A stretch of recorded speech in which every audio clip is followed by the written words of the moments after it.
16 in the building, you heard me? Yeah, what up?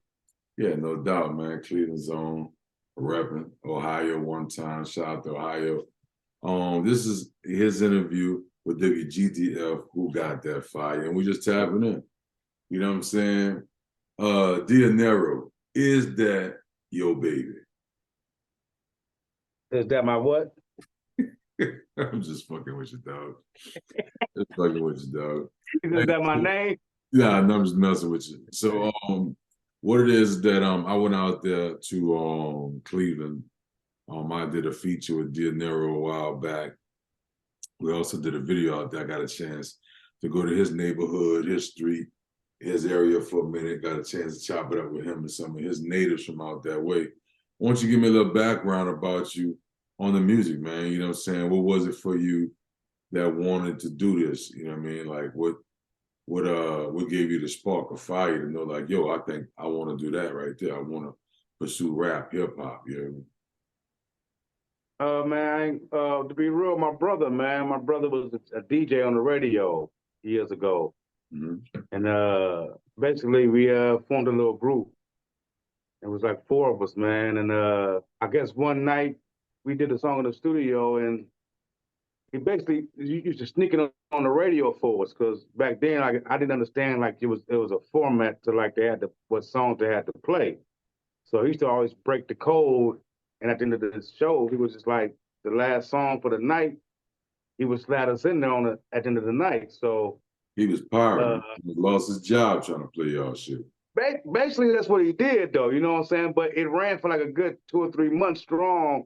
He just kept ignoring the program directors, man. They just kept doing his own thing. But I was in junior high school, so like a lot of the kids in junior high, man, was coming to school with, like, that's when they had like the airbrush shirts going real tough. What's the name of the junior high? You said what? What was the name of your junior high? Robert H. Jameson, right off of Harvard in Cleveland, man. Robert H. Jameson. Yeah, shout out to everybody in that middle school, you know what I mean, high school. That was middle school, right? Middle school, yeah, middle school. I was in like 7th grade when it was going down, man.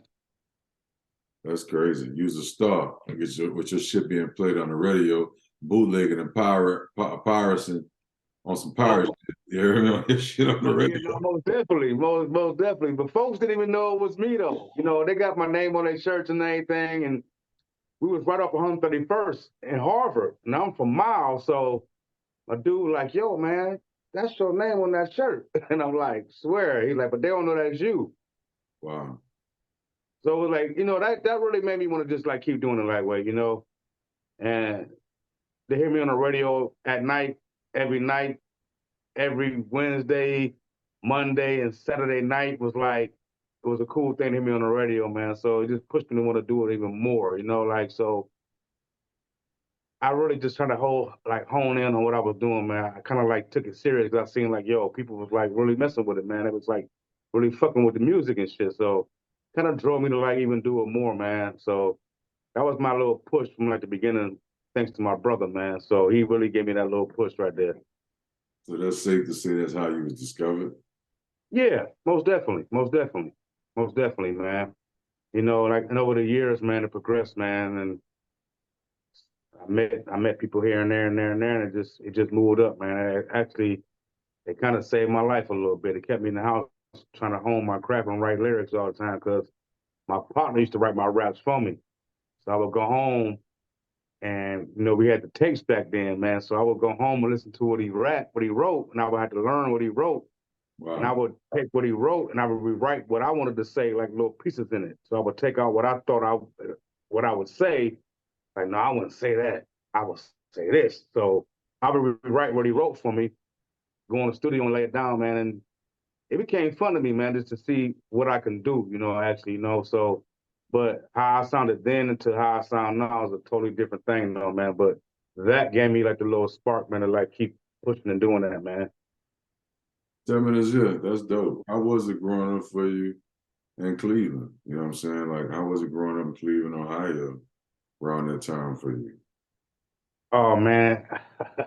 Back in them days, man, basically, man, everybody I knew, man, was was basically in the streets. I was in the streets with them, right? But I was the only cat from my neighborhood that really rapped, you know. So like, you know, especially from like my side of town, because most of the rappers then that was like coming out before was like from across the way. So it was really a struggle to even like try to like even like get out from our side of town because people wouldn't people wouldn't even respect where we was at, man. So you had St. Clair, you had East Cleveland cats, you know, like Superior.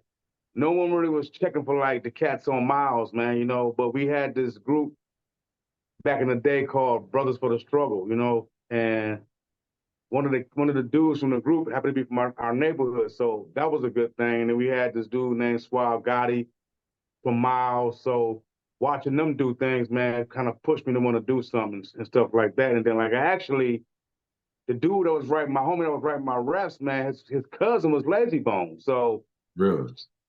we we used to always see Lazy and Flesh growing up like down the street, so we all was like trying to make it. They hadn't even made it yet. And then like we looked up one day and we're like, yo, my cousin made it. So we should like always try to have that at late, man, to try to like get on in. So that kind of like drove us to like do it more. We're like, oh, we seen these cats do it. We used to play basketball with these dudes in the backyard, and now they on TV. It just like really like drove me to do it. And then like I ended up meeting my girl, man, and her brother ended up being Crazy Bone. So that right, and it just felt like fate. You know what I'm saying? Like it was like destined, man. That's crazy. So tell me this. So you would say, is it safe to say, um, from growing up, being around some of the Bone Thugs and Harmony, members of the group, from seeing them playing basketball in the yard or being around them in y'all hometown, when you saw those guys, I guess, catch their break, I mean, that probably really put some fire underneath you, like, well, shit, you know what I mean? Like, I was right there around these guys. Let me take my stuff to the next level. Oh yeah, most definitely. You know, like and by it being his cousin, you know, he was like really on it. Like, yo, man, we finna like blow up right quick. And we always thought we had hot music. We always was in the same circle, kind of in a way.